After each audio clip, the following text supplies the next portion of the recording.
কোরবানির ঈদ সামনে রেখে দেশে ভারতীয় গরু আসার নিশ্চয়তা দিয়েছেন বিজিবির মহাপরিচালক।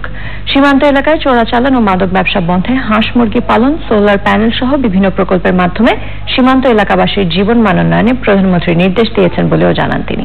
আরও জানাচ্ছেন জানাতুল বাকিয়া কেকা। বাংলাদেশ বর্ডার গার্ড বিজিবির আধুনিকায়নে তথ্য প্রযুক্তি নির্ভর কর্মপরিকল্পনা তুলে ধরে বিজিবির সদর দপ্তরে সংবাদ সম্মেলন।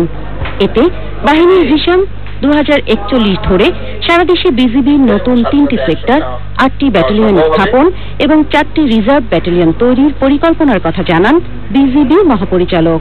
মাননীয় প্রধানমন্ত্রী আমি প্রধানমন্ত্রীর সাথে কথা বলেছি, আমরা আরো 15,000 ফোর্স অতি সত্বর বাড়াতে পারি কিভাবে, সেই জিনিসটা আমরা চেষ্টা করে যাচ্ছি। পুরো বর্ডারটাকে কিভাবে সুরক্ষা করা হবে সেটা একটা আমরা পুরোপুরি পরিকল্পনা করে ফেলেছি। প্লেন ল্যান্ডের জন্য একরকম এবং হিলের জন্য একরকম, এটা আমরা পুরো বর্ডার ব্যাপী আমরা একটা পরিকল্পনা করেছি। আস্তে আস্তে এগুলো আমরা আমাদের সক্ষমতা অর্জন করব। সীমান্ত এলাকায় অপরাধ কমাতে সমন্বিত টহল পরিচালনা, গোয়েন্দা কার্যক্রম আরও জোরদার করা, প্রতিবেশী দেশের বাহিনীর সাথে সমন্বয়ের মাধ্যমে মাদক ও চোরাচালান প্রতিরোধ এবং সীমান্ত এলাকার জীবনমান উন্নয়নে বিভিন্ন কর্মসূচির কথা তুলে ধরেন তিনি।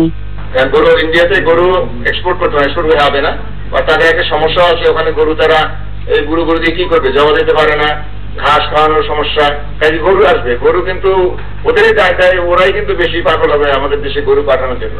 আরো আমরা করেছি, আমরা চেষ্টা করেছি, আমি প্রাইম মিনিস্টারের কাছে মাত্র গেলাম, উনি আমাকে গাইড করেছেন, বলে তুমি অর্থনৈতিক উন্নয়নের জন্য ওখানে কাজ করো না কেন। মাননীয় প্রধানমন্ত্রী, আমি চেষ্টা করব, ছোট ছোট পোল্ট্রি ফার্ম হতে পারে, তারপর সবজি খামার হতে পারে, বিদ্যুৎ যে সোলার প্রজেক্ট হতে পারে, আমরা আলোকিত সীমান্ত দেখতে চাই। আমাদের একটা কিন্তু স্লোগান আছে, আলোকিত সীমান্ত। জাতীয় নির্বাচন সামনে রেখে যাতে দেশে অবৈধ অস্ত্র না আসতে পারে সেই জন্য ঝুঁকিপূর্ণ 8 থেকে 10টি সীমান্ত পথ চিহ্নিত করে নজরদারি বাড়ানো হয়েছে বলেও জানান বিজিবির মহাপরিচালক। জানাতুল বাকিয়া কেকা, চ্যানেল আই।